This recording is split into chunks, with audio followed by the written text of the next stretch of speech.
السلام عليكم ورحمة الله وبركاته. مساكم الله بالخير أيها الأحبة. هل تعرف الشيء الذي يفرح الله سبحانه وتعالى منك فرحا شديدا؟ أتوقع بتقول لي صلاة، أقول لك لا. أتوقع بتقول لي صيام، أقول لك لا. أتوقع بتقول لي حج، أقول لك لا.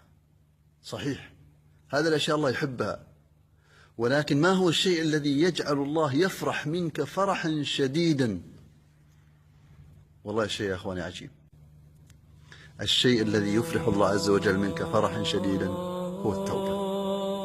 يقول النبي صلى الله عليه وسلم: لله أشد فرحا بتوبة أحدكم من رجل كان على أرض فلات، يعني ماشي في بر، وكانت معه راحلة عليها زاده وطعامه، فضلت منه، ضاعت في الطريق، ما عاد عنده شيء، لا عنده أكل ولا عنده شرب، فجلس إلى شجرة واستلقى عليها ينتظر الموت، فغفى غفوة ثم أفاق فرأى الناقة عند رأسه. يا سلام، وجد أكله وناقته وماءه أمام رأسه بعد أن أيقن من الموت.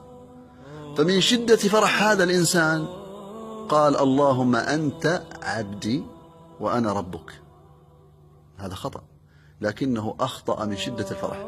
بدل ما يقول اللهم أنت ربي وأنا عبدك، قال أنت عبدي وأنا ربك.